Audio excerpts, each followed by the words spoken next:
Hey, sports fans.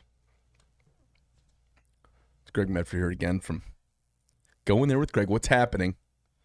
I don't know why we have commercials on at the beginning of our video. I don't understand that.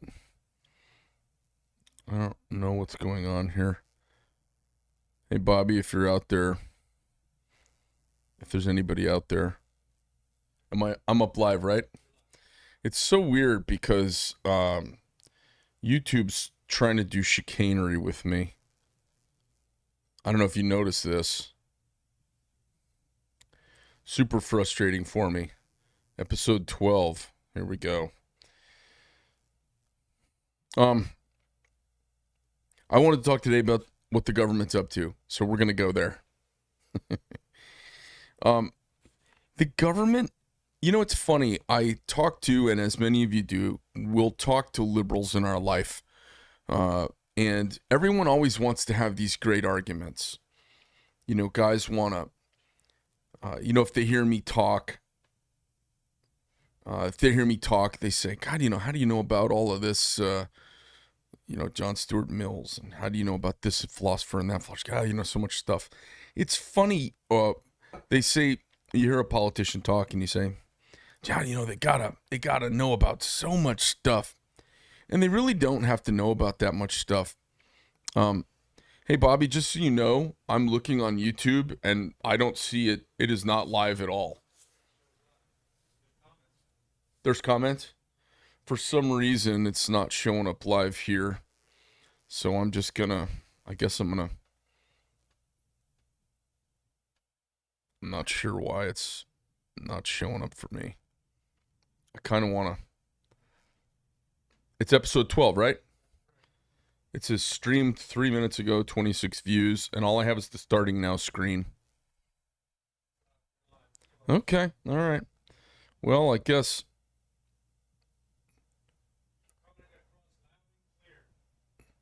Oh, all right. Well, I guess I'll just turn this shit off. Hey, I'm going to hand you my iPad. Would you see if you can pull up the live stream on there? Because it's not coming up.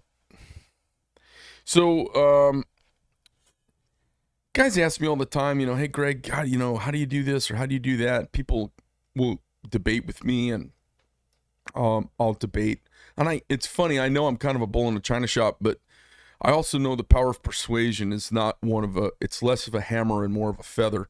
So I usually don't smash people unless they're being, unless they're not really arguing, they're trying to shut me down, and then I'll slam people. But I generally, when I'm engaging in grown-up dialogue with people, I like to tickle them.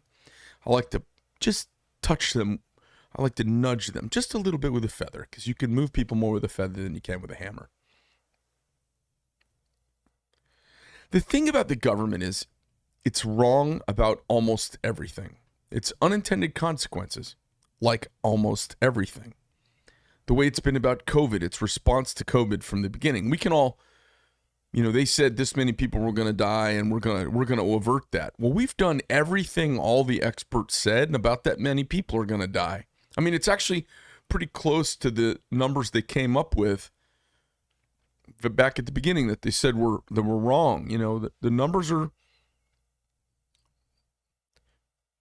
are pretty accurate to some of the models, and our response was this gigantic overreaction, and it happened anyways. This is where the government loses so much credibility with me on everything. So people want to have a discussion. Oh, thank you very much. I don't know where it was. Did you just restart it? All right, cool. People want to have all these discussions, and they want to talk the nuances of points. And a lot of times, when it comes down to talking with liberals, talking with Democrats, generally I say, well, listen, my answer is just less government, because it's very hard to find many things that the government's done at any level that have turned out to be a good thing. Now, I can give you examples. We can go from farm policy, and we can go from that to agricultural policy to capital punishment, to abortion, to COVID responses, to the FDA. We can go to almost anything and see where the entry of the government, big government, into it ruins, as well-intentioned as they're. And the thing is, they're always smart people. They're erudite. They're urbane. They're sophisticated, mostly. They write well. They've gone to the finest institutions. They are pedigreed well. They just don't think well. And oftentimes, the things that go on with the universe, the things that go on with our country are like, they're kind of like a cold or a sniffle. You don't need to go running the damn doctor for every little thing that comes along, and we don't need to take bunches of action on every little thing that comes along, because if you do, you end up getting in a bunch of sidetracked little problems. So at the end of the day, let's think about it this way. The government gets involved in corn and agriculture, and they decide to do subsidies on commodity crops. Now, I'm not overly versed in this, but I will tell you, I watched a documentary, and I think you guys should all watch it. It's called Kiss the Earth. I want to make sure I said this right. Kiss the Ground. Kiss the Ground. Now, Woody Harrelson, his best role he ever did, besides the zombie movie he was in the last couple of years, was as Woody on Cheers, because I think he's a liberal ding-dong. So I guess I'm gonna tell you a few stories. This is gonna be like a Quentin Tarantino movie. I'm gonna tell you a few stories, and they're all gonna come together. Somebody says to you, "Hey, we might get in a car accident someday. We're pretty sure we're gonna get in a car accident. The numbers tells us, science tells us, we're getting in a car accident someday. What we'd like you to do is buy a car and light it on fire so that we don't get into an accident." As crazy as that sounds, now, environmentalists have been crying. I'm a little older, and the folks older than me remember this. In the 70s, they were saying the world's going to end by the 1990s. In the 1990s, they said it's going to end by the early 20s. Now it's 2021, and they're saying it's imminent. This is the same message they've been saying for almost 60 years. And when they say stuff like that, when you say the world is ending, what it allows you to do is kill a bunch of people. It allows you to do something crazy. It allows you to break all the rules. Because in crises and emergencies, we break the rules. We break the rules in war all the time because the needs of the moment dictate your action. That's just normal. So we have rules for normal, polite society, and then when the shit hits the fan, Hurricane Katrina, the earthquake that happened in California years and years ago, when the big stuff happens, the rules go out the door, and Americans just roll up their sleeves, and they get to work, and they make things right. But what they really want is they want a blank check.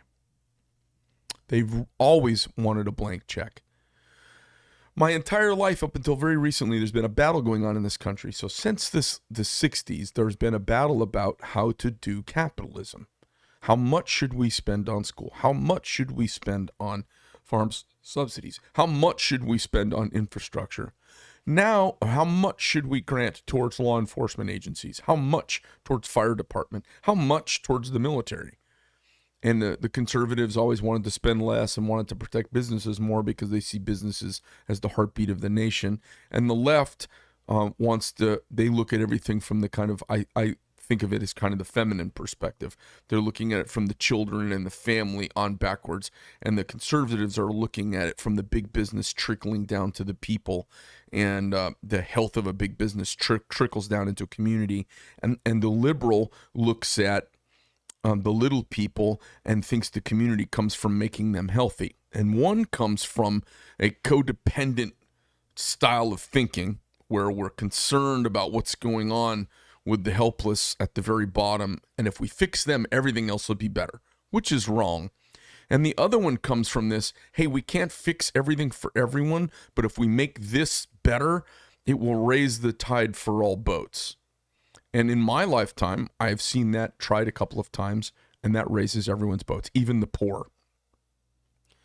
We've spent trillions of dollars since the Johnson administration on welfare and eradicating poverty in the United States, the richest nation the world has ever known. And poverty in percentage to population is almost unchanged. Almost unchanged. If you spent trillions of dollars fighting something and it was unchanged, would you continue to spend that money? But that's what the government does. If you, led by the saber rattling of the Rockefellers and the like, decided to just come up with a bunch of drug laws that criminalized a quarter of America, and you began the failed policy of the war on drugs. As soon as you say war, the rules can go out the window. The war on drugs. We've spent probably trillions of dollars on the war on drugs. I guess I could walk out the front of my building and throw a dildo and hit 2 junkies in the forehead. And I don't live in a horrible part of town, and the shop's not in a horrible part of town. There's drugs everywhere. You think you want to do this? I'll tell you. All right, I'll tell you guys a funny story. So I watched a documentary on mushrooms, on fungi. And there was a big section in there on the medical use of psilocybin, magic mushrooms. And I said, geez, man, I might like to try this. Not for the trip, the microdosing, because they say it creates neurogenesis in the brain and can take middle-aged people who aren't pulling their words as quickly as they used to, and there might be some regenerative properties to psilocybin in the brain. And they're doing all sorts of experiments around. And I said, geez, man, look at me. I roll in a circle of people that don't do drugs. I don't know anybody who does drugs. I asked 2 people, and I had offers for mushrooms within 5 minutes. And I didn't get any, and I haven't done any. And I was just kind of curious. I was thinking about it. My point is, I don't know anybody that does drugs that I know of. And my whole company drug tests were a squeaky clean bunch. And I asked 2 people, and both of them were like, oh, yeah, I can get you mushrooms. The war on drugs has been the biggest fucking joke ever. What's happened? Prices are, it's like everything else. It's more available than ever. It's on every single corner. It's completely uncontrolled. And in the middle of our war on drugs that we've been fighting for decades, we're having an epidemic on death from drugs. It's a joke. There's a government. They've spent trillions of your tax dollars because they've made the argument that drugs should be illegal. I'm not going to get into that argument. I'm just saying they made the argument and everybody kind of shrugged and nudged, rolled their eyes and let them have the money. They took the money, they spent it, and they've gotten nothing for it. Well, these crops, every 10 years a farmer's crop gets wiped out by weather. We've got to help these farmers out. These farmers, we got to help them out. And it's, oh boy, it makes sense. You know what you need to do? Get rid of the wealth tax. If you get rid of the inheritance tax, the death tax, as Republicans call it, if you get rid of the death tax, farmers can leave their farms to their kids, and the kids don't have to borrow $1 million to inherit Ma and Pa's farm, whose land is worth a lot of money to a developer now, and the government says it's worth a whole bunch of money that Ma and Pa never made. And so now we have to pay all this money. When my grandparents died, we had to borrow a couple $1 million to not sell off all their stuff and give it all to the government. It's unbelievable. So it doesn't affect that many people, but what happens is these policies get thrown our way. So the government steps in and says, well, 1 in 10, God forbid we stop these people from paying a death tax. We don't want to get rid of that. But here's what we will do. We're not going to rob from your hard-earned life savings. We're not going to stop robbing from them. We're not going to rob from your heirs. But what we are, because we don't believe in you handing on your hard-earned money that you've paid taxes on to your children. That's awful. But we got to protect these farms. Well, we don't want any clauses that say when a family farm passes on to the next generation, we like farms so much we need to prop up farming in this country. We need farmers. We don't want to pass a rule that just makes a really simple law that says when you pass on land or sell land for the continuation of farming, there's no tax on any gain in value of the land. Or at death if it goes to a family member. We could sit down and craft something up, myself and a couple of reasonably smart folks, and put it on one page. It would kind of cover what you need to cover.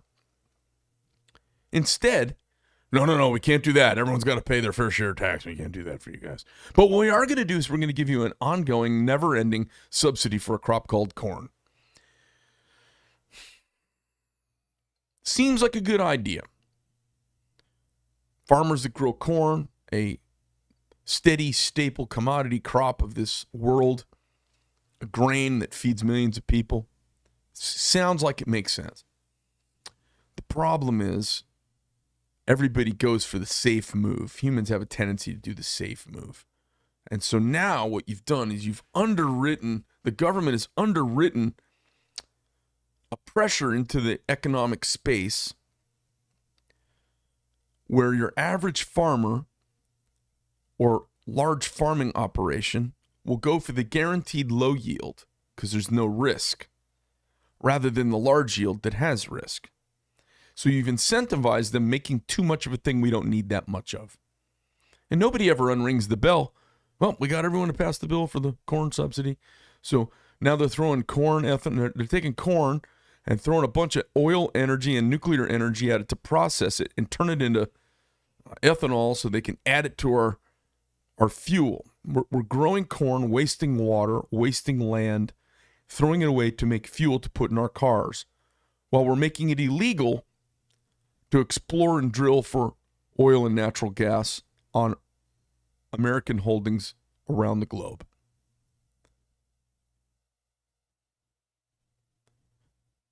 Sounds good, right?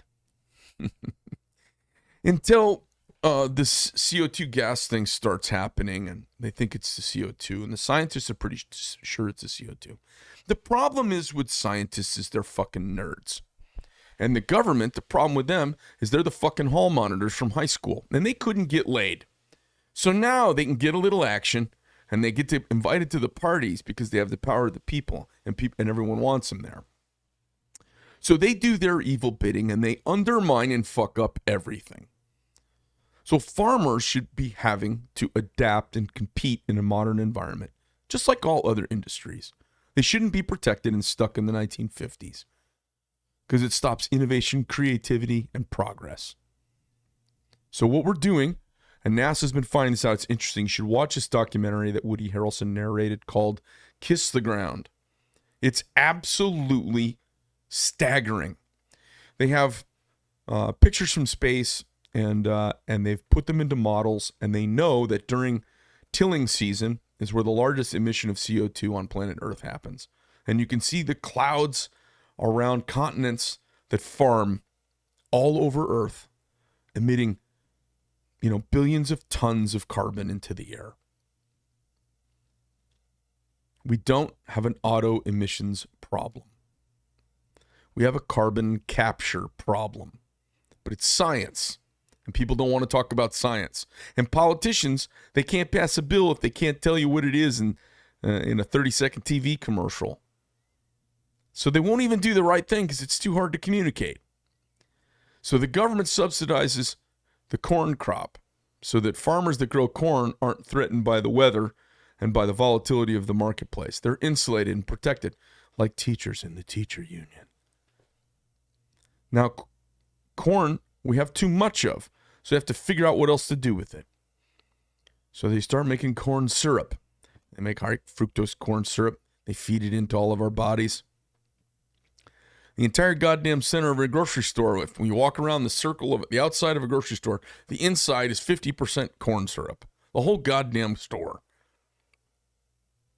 It's a cathedral to corn, which is killing us because we don't have a COVID problem in the United States. We have an obesity problem in the United States.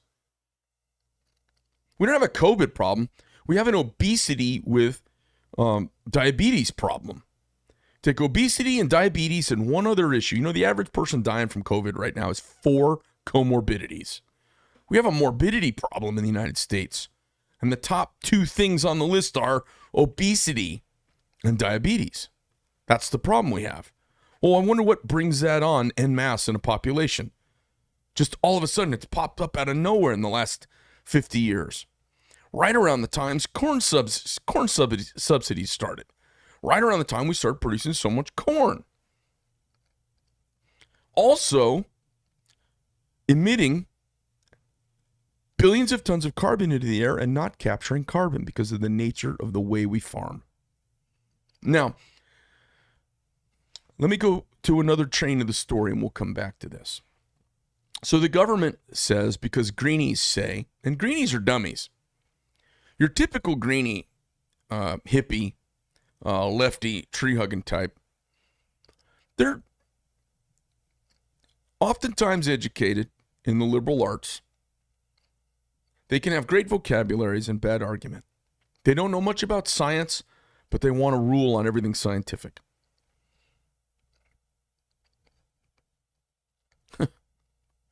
It's unbelievable the irony of the way people engage the world and what their knowledge level is on the very thing in which they're engaging and yelling the loudest.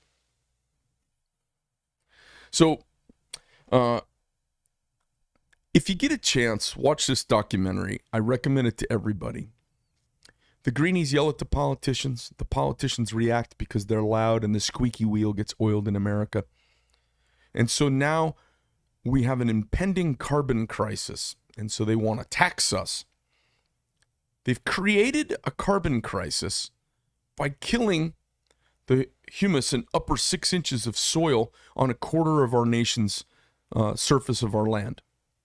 They've killed the soil and turned it into dead dirt with chemicals from Monsanto and Dow, Roundup, genetically altered foods and chemicals to keep the weeds and the bugs down, so that they can make a monolithic crop that we have too much of, that we have to convert into other things to find a use for it, instead of letting the marketplace make farmers adjust. And what they've done now is they've created a carbon problem, and they're going to tax us for using carbon, because we're going to underwrite bad farming that creates a carbon problem from the government with our tax dollars. They are now going to punish us for using carbon with carbon taxes, the Paris Climate Accord. All of those things come down to carbon, you guys. Getting rid of all of these different, they're against coal because it's a carbon, it's a carbon-based form of energy release. The only problem is we're really good at clean coal these days. If you built a new coal plant, it's not like the 1950s where you see these big stacks and all this black smoke trailing off. A new coal plant, you could put it in the next neighborhood over, you wouldn't even know. We're really good at capturing the emissions. My point is, there's no sense to any of this. They've created a carbon problem, and the greenies don't want us using the energy because they think the energy's the problem. And really, we killed the lungs of the country, and we've killed the lungs of the world. We're killing the lungs of the world. So I'm going to give you the cliff notes for those of you who don't go watch these documentaries. Here's what happened. When we till, and you see them tear up the land and rip the roots and flip them over and aerate the soil and lighten the soil, when they till that, if you ever look at it up close, there's millions of little fingers, the little extensions of the roots out into the soil. They flip them over, and then those die, and they are almost principally 100% carbon. And that carbon powderizes and just goes up into the air, and NASA sees it from space. These giant clouds of carbon emission, which are not coming from cows' asses, and they're not coming from cars, and they're not coming from power plants. They're coming from dead soil, millions and millions of tons of carbon in the roots in cornfields every year that are buried down in the ground just fine until we come through and we till the soil and turn it, and they die off and get blown up in the air. They blow up in the air. They aerate. And for 6 to 8 months of the year, these fields, you drive by them, you folks, when you go on your road trips, you drive by them and they're just dead dirt. So apparently, and then if you throw enough Roundup at them, you can get cancer and kill everything in the dirt. So you fill them up with chemicals, and then you've killed all the nutrients, and then you got to buy some fertilizer, so you put some ammonium nitrate on it, or whatever, ammonia nitrate, whatever it is, and you have to try and re-energize the soil for this monolithic crop that the government guarantees your payment risk-free. Now, the documentary is fascinating because it basically, Woody Harrelson starts it off saying, I gave up, I lost hope. And this is me, back to my first leg of the story. Greenies come to you and the government comes to you and says, hey, there's going to be a crisis at some point in the future. So we want to do this thing right now. And they explain what they want to do. And I turn to them and say, that sounds like a fucking crisis. And they go, yeah, it's a crisis. We got to do this. And I say, well, that sounds like you're creating a crisis. Oh, yeah, because let's take the crisis now instead of the big crisis later. And I go, well, I understand the logic, except when you did that COVID thing and you said these models were crazy that 500,000 people were going to die, we had to go on lockdown to stop the spread. We had to wear masks to stop the spread. You have to take the vaccine to stop the spread, even though vaccines don't stop the spread. Stop the spread. You know what they did? They created a catastrophe. They created a calamity. You know, when a hurricane comes through, that's a catastrophe. When you go fucking around with gasoline and matches on purpose while drinking whiskey and light shit on fire, that's a calamity. They created a calamity. And every time the government touches anything, they do it. This is why when you talk to guys like me or conservatives, we are anti-government on everything. Everything they touch, they fuck up. That should be Trump's next big line. You know, he said everything that's woke turns to shit. It's the same with this. Everything the government touches turns to shit. You know, the military shit. You guys don't want to hear it. And you lovely soldiers out there, half of you are shit too. Nobody wants to say it. God forbid anybody says it. Half of you are loafers. You pipe hitting, tip of the spear son bitches know what I'm talking about. Half the people in the military are there for the fucking GI Bill. That's fine. That's fine. The military's wokety woke and full of shit. The generals, they're shit. I don't know what else to say to you guys. Everyone is collectively gagging on the shaft of the military penis for the last 20 years. And the military's awful. It lies to the civilian population and does awful things. Now, not the young men and women who get sent out into harm's way, the leadership. They waste our gold, they waste our treasure, they waste our blood. My friends' children, young people I know's parents, everything the government touches turns to shit. So I know someone's going to take a little snip of me saying something awful. You know, half the veterans I meet are on the goddamn take. It embarrasses the shit out of me. I'm one of you. I can say it. Half the veterans I meet are on the fucking take. Of the remaining half of them want to tell stories and get stuff for free with their fucking veteran card. And that's okay. It's fine. But my point is, everything the government touches turns to, what about our wonderful military? Our military's full of shit. They're a bunch of money-wasting sons of bitches. They're not honest. They're dishonest. They're dishonest about how they spend their funding. They're dishonest about their capabilities. They're dishonest about their pet projects. The Bradley fighting vehicle, the V-22 Osprey, the F-22, the F-35. I could run down weapons programs, and I'm fucking nobody, that the military has crammed up the ass of the U.S. government and stolen the treasure of the American people for generations. Okay? And that is the best institution the U.S. government is in charge of, the military. It's the best. Everything the government touches turns to shit. So when the government says to me, hey, there may be this crisis coming when the planet's 1.5 degrees warmer. So what I want you to do is everyone needs to stop using internal combustion engines, and we need to go to this, we need to go to that, and we need renewables that don't work, and we need windmills that take more energy to form the windmills and manage that they actually net in energy savings.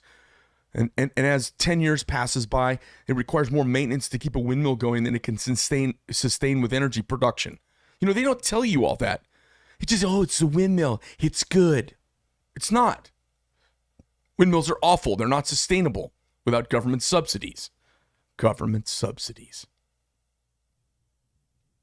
So the Greenies' solution to avoid a crisis that may or may not happen that I don't necessarily believe in, and they don't have all the facts and they don't have all the data, want to create a crisis to avoid the crisis. They want to create a calamity to avoid a disaster, which is what masks are and lockdown procedures and stay at home and vaccines that turn out to have a 40 to 60% efficacy rate and are being administered improperly around the country, around the world. That's what the government does. What the government does is fuck up a wet dream. The government shows up to a whorehouse with $1 billion and ends up killing all the hookers. I just don't get it. So when I talk to liberals and they say, in the greatest country in the world, they don't say the greatest, they think we're awful. They'll say in the richest country in the world, poor people shouldn't go hungry. No child should be left behind. No child should go hungry. My question is always, why? Why do you say that? I mean, you don't believe in God, you believe in Darwinian evolution. If their parents are that bad, should they be breeding? I mean, that's awful for me to say. It's a little rough. Nobody wants to say it. I'm just throwing it out there.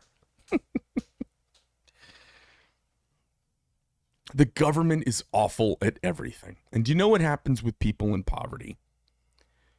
More of them will leave poverty if their only option is to survive and thrive and work. We know that it is a truth. If you spoil your children, they will grow up to not be good at taking care of themselves. If you spoil citizens, they will get really good at not taking care of themselves. It's just a truism. Now, there's a lot of data to back it up, but I'm not going to run through it with you guys and bore you to death. But the government fucks up everything it touches. So I want everyone to keep this in mind as we talk about the Green New Deal. As Joe Biden and his cohorts spend the American dollar into oblivion so they can tear down houses, tear down buildings that are inefficient. You know, all of those things make sense, but you let them happen because of market pressures over time. You don't borrow money to do that stuff. It doesn't fiscally make sense. It doesn't make any sense at all. And all they really have to do, watch this documentary. It will crack your fucking egg. All they really have to do is get the farmers of America to rotate and do regenerative farming instead of doing the tilling farming that they do. I was listening to this. It was fabulous, this documentary, and they have this good old boy from Idaho, and the guy from Idaho is a lot like me. He's a dude who wants to cut his own way, and he basically said, you know, if you ask me, am I a farmer or a rancher? He goes, I'm a rancher, because he grows cattle.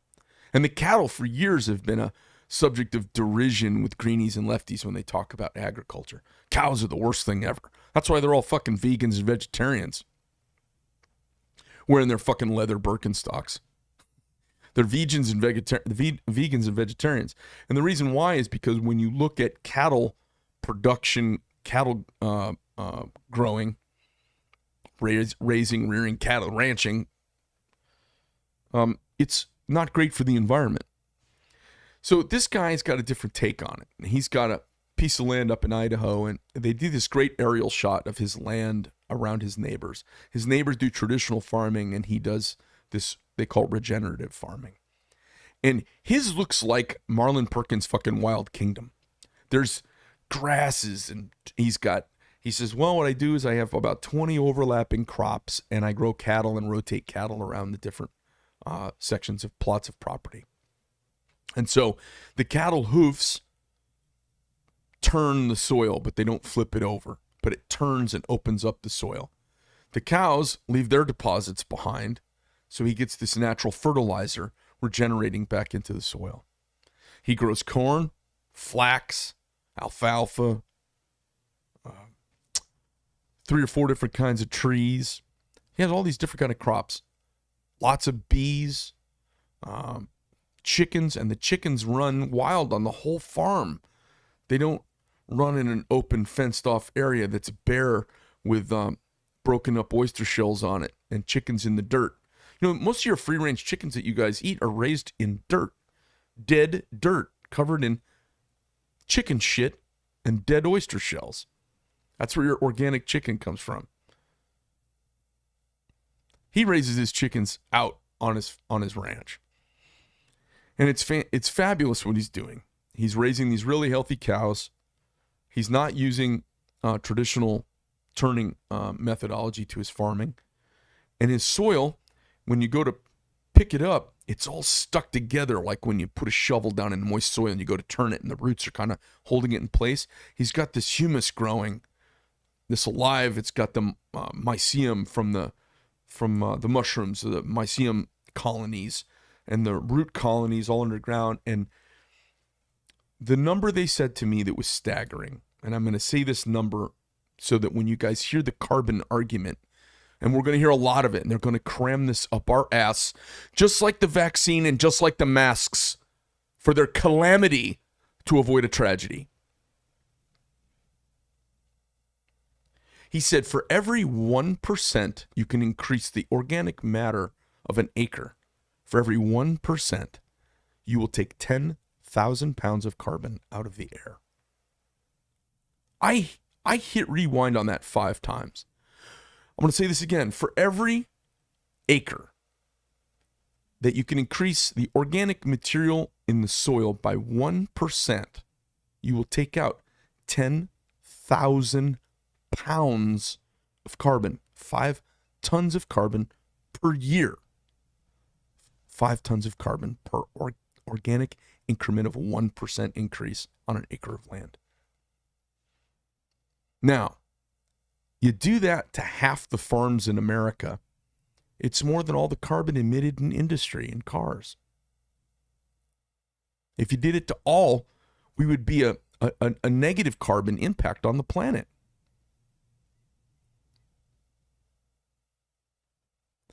This is why when they've been telling everybody, their goal is to get rid of internal combustion engines. Their goal is to transfer to another form of energy. Well, they're simpletons.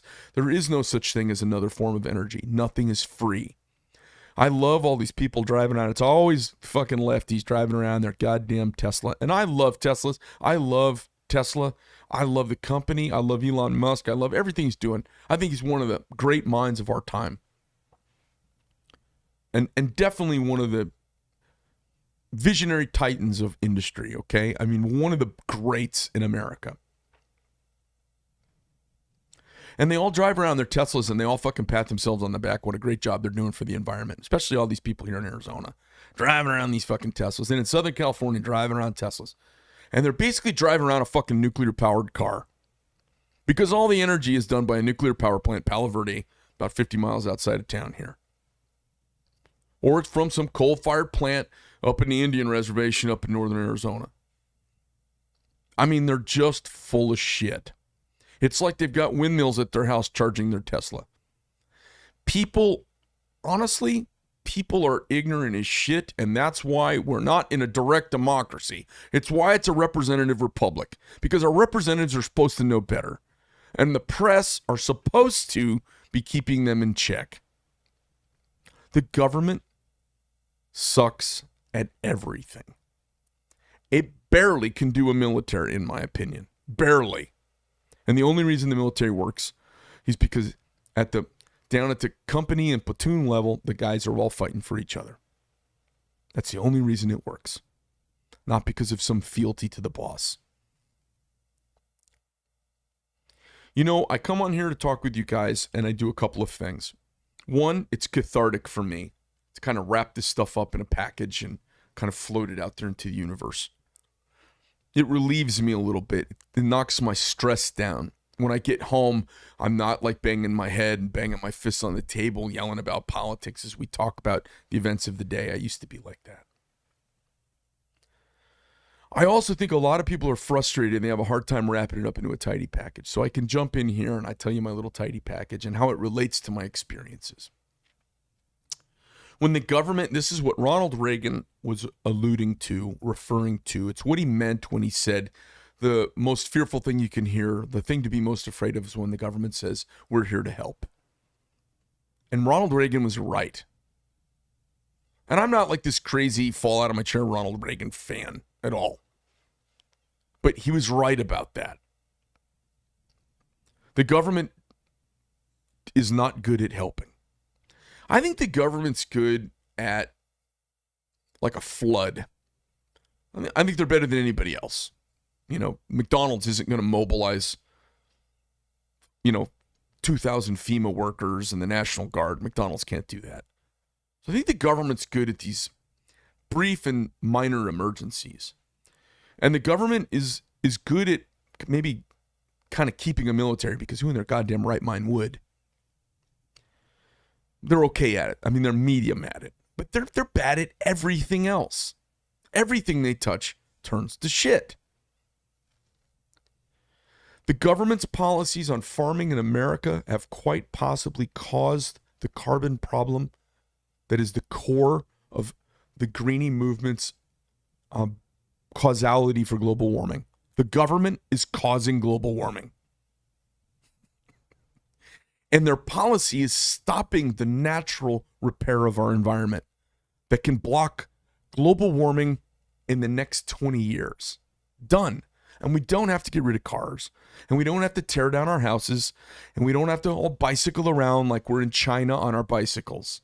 We can live our lives and be more efficient and be a little cleaner and be a little neater and be a little more worldly and a little more aware and still have your boat and fly your airplane and ride your Harley Davidson. We can do all of that. If the government gets out of the way. So my message today, whether you're a liberal or a conservative, even if you like what liberal politicians say and what leftist politicians say, the track record of the left side of the political spectrum in this country is one of abject failure. Everything they've ever touched has been a failure. The VA is in a constant state of failure, exposure, trying to make it better, and decaying into failure. Because they're not rated on how well they do. They're not rewarded for excellent effort. They rely on altruism, which is rare. I'll tell you what's not rare. Someone doing better because they're concerned about being paid to provide for their family. That's not rare. That's a human truth. And every time the government intervenes to break that paradigm of you having to scratch together a living for your family, every time they intervene and mess that up, everything turns to shit. The teachers union. There's been more money gone into teachers and the teachers union since its inception than almost any other institution besides the military.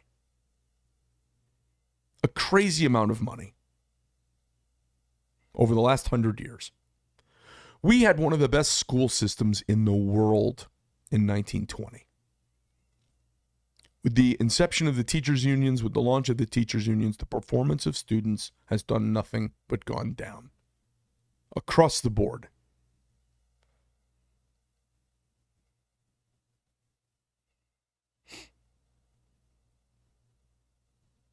The government got involved and ruined education. I can tell you, education is not great these days.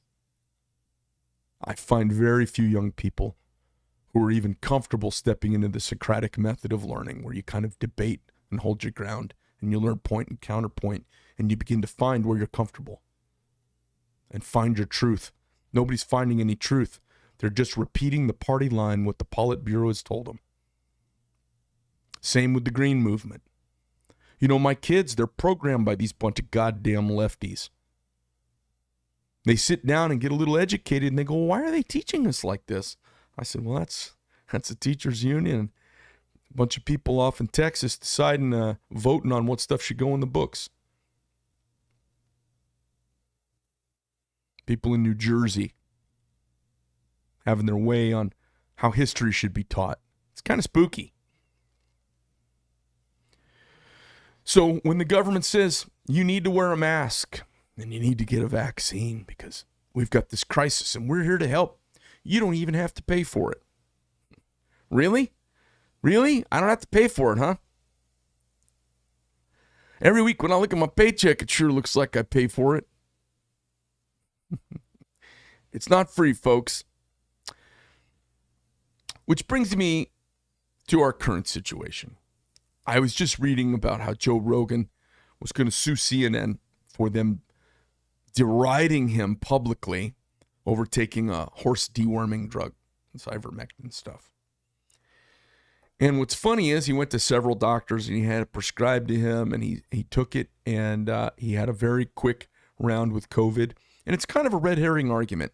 When you treat somebody for a disease that almost everybody recovers from them, almost everybody recovers from COVID. 99.9% of people recover from COVID. So if someone says, well, I took this disease, so I took this drug and I didn't get as sick. Well, it's kind of a red herring. And maybe you weren't going to get as sick. I took this medication, I wasn't sick as long. I can't tell you how long the flu lasts when I get the flu. Sometimes I get it bad, sometimes I get it not so bad. Just the way it is. It's a red herring argument. Anyways, he took this stuff, swears by it. President Trump took the stuff when he was president, and he got it. He swore by it. The bottom line is, it's been out there for years. Nobody's objected to its use. It's shown very little harm in humans. It's been used millions and millions of times since it was invented, I believe, in the 1960s. A guy won a Nobel Prize for inventing it, for God's sake. And I think he was awarded in 2015 the Nobel Prize in Medicine for the inventing of ivermectin. And so we've got the government and big hospitals and the media persecuting people for using this drug who have found it to kind of be a little bit of a interesting magic bullet. They're not sure why it works, but it seems to. They're more comfortable forcing you to have an experimental drug put in your body that has genetic modifications to a cell structure or to a virus structure. They're more comfortable shooting that in you so they can say they've done their job than they are letting you do therapeutics with your physician locally.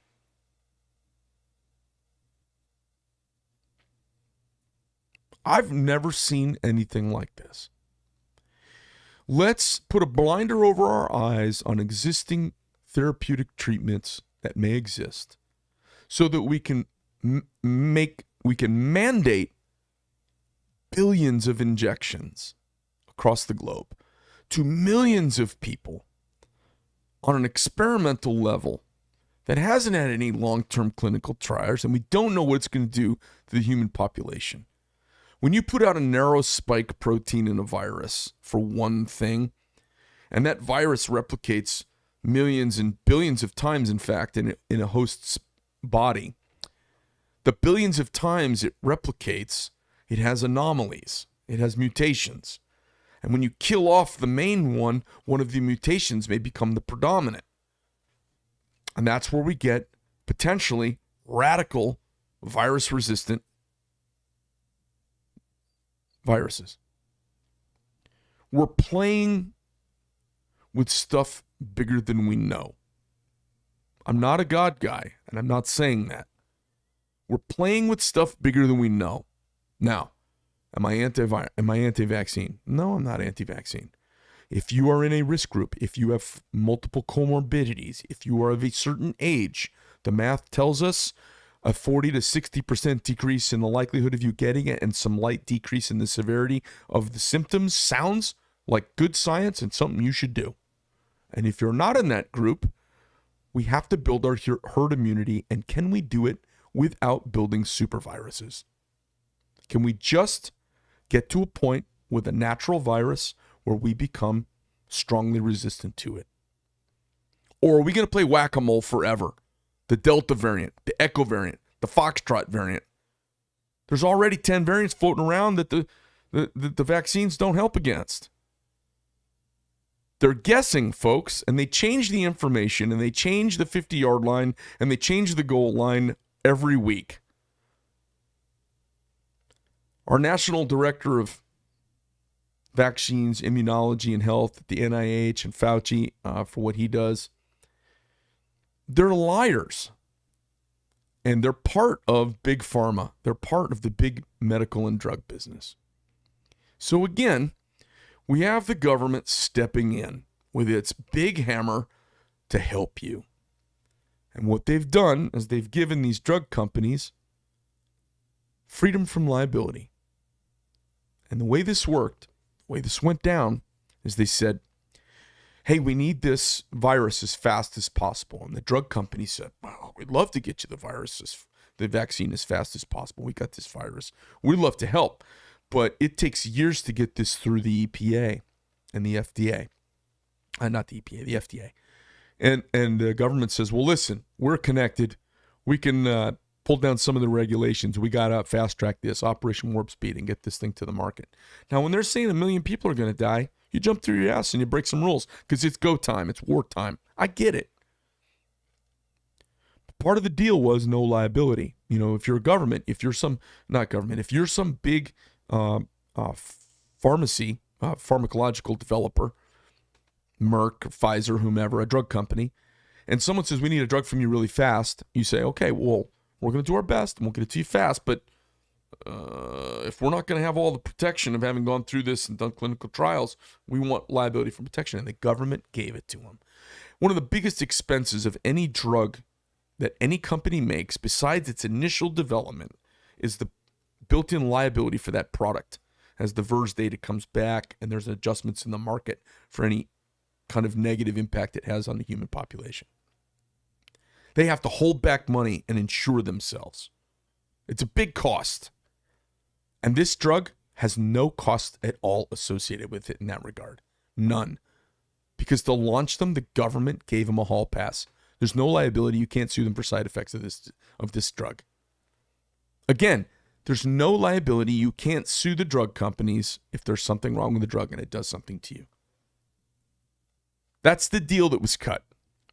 And then the very same company that owns ivermectin also owns the vaccine, their version. And ivermectin's, well, it's been around so long, it's a generic now. You can get it for almost nothing. Well, not until this happened. It was almost nothing. Almost, in Africa, they give it away for free to treat people. It's a very inexpensive drug. So you've got a drug company, you're a drug company, you own ivermectin, and you come up with a vaccine. And the vaccine, you don't even have to go out and tell doctors. You don't have to get your drug reps to sell, all your hot drug reps with their big titties to go out, sell it to the doctors and take them to lunch. No sales required. The government's going to mandate it. Best part is, these guys are in the boardroom laughing their asses like, hey, we're not even going to get sued by anybody. We just rush this through. Unbelievable. I hope it works. And they got it pretty close. 50, batting 500 in the batting 500 in baseball will get you in the Hall of Fame, won't it? Somewhere between 40 and 60% efficacy rate of the drugs right now. That's feedback's coming out of Israel and some places and around the world where they mandate and everyone just gets the shot. They get the jab. That's the government for you. So you've got companies that are making almost no money on therapeutic drugs that seem to have wide usage and wide effectiveness and have very positive results. But because they don't make any money on them, they all collude to get that made irresponsible, and they're almost like doxing people for having done it. And Joe Rogan's going to sue CNN over it, apparently. I think it's kind of fascinating. Do you see how it all connects together here? Drug company goes to the government needs something for the drug company. The drug companies, they were railed on by the Trump administration for their price gouging. They were railed on by the Trump administration when he tried to bring in generics from Canada. They were railed on when he tried to bring down drug costs to consumers around the country. And the drug companies may or may not care. It doesn't look good for them. The optics aren't great. But they ginned up a mixture right quick because it was an emergency. But then instead of using it for the emergency population, the government is going to pay them to give it to everybody. It reminds me of the corn crop. It reminds me of so much the government does. So I know there are a few of you on here watching, I know if you guys get in here and want to hear me talk about knives sometimes, you don't get to pick the topic that I talk about. But what I see going on everywhere is I see a generation of people that are not good at argument. So they all think I'm argumentative. Lefties think I'm this really argumentative guy. I don't think I'm argumentative at all because they won't even engage in an argument. They're not healthy. You know what the number one thing liberals say to me online here? You're fat. You have a comorbidity. You should be worried about COVID. That's the number one argument libtards use against me. Well, you're fat. In their wokety woke rainbow coalition, LGBTQ, big old fat lesbian trans friendliness, their number one argument is to call me a fat guy that has a comorbidity and should be more concerned than I am. That's their number one argument. Their number one argument is nanny, nanny, boo, boo. That's their number one argument. You're stupid. That's their other argument. You're stupid. And you're fat too, so you should get the jab. So, I see this clashing together. And older people always think it's the end. And a lot of times old people are like, yeah, I'm ready to die. I don't even feel like I'm in my country anymore. Fuck off. And young people think there's all this hope ahead. But in the middle here, I see an intersection. I see an intersection of Americans who haven't been educated well. They don't understand argument and critical thinking. And they think, when you critically think for yourself, that you're a disagreeable, argumentative cur. And for you lemmings, I am a disagreeable, argumentative cur. For you thoughtful folks, I'm somebody out here with a perspective that's reasonably informed, that tries to fit it into the greater scheme of things.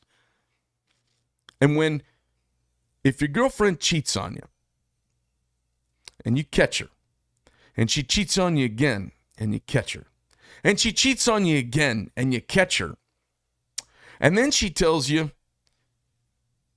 geez, we ought to get married. And you say, hey, I don't know about that because you cheat on me all the time. And she screams at you that you don't want to get married. What's wrong with you? That's very much like a government that squanders money on military projects, that wastes money on corn subsidies, that colludes with drug companies and industries, and colludes with big business to threaten working men and women of this country's livelihoods if they don't partake in their drug scheme, while they fight a war on drugs so that you can only have the drugs they force on you. If that doesn't get under your skin, if that makes me less plucky and more of a prick, I see all of that coming together and it tells me a story. And I see a pattern of behavior from the government that informs me to resist. It informs me to deny them say in my life because they're wrong about everything. So go forth and multiply. Go west, young man. Go east, but don't go with the government. Best statement I heard the farmer say, he says, I don't want to be on any goddamn farmer welfare. So I'm going to do regenerative farming. Your typical farmer in America makes $5 per acre of profit growing corn. This guy makes $100 of profit per acre doing regenerative farming. And he takes millions of tons of carbon out of the air, making the world a more healthy place. Why isn't the government acting on that? Well, because it goes against 3 of their other policies. Lies stacked upon lies, stacked upon lives. And at the top sits the Acropolis, a ruin of an ancient culture that brought us mathematics, brought us philosophy, brought us harmonics, optics, the beginnings of modern science. And right now, our government is heaping shit on a pile And at the top sits the Capitol building and the White House on a rubble of shit of their own construct, and we paid for it all. So God damn it, resist. Resist.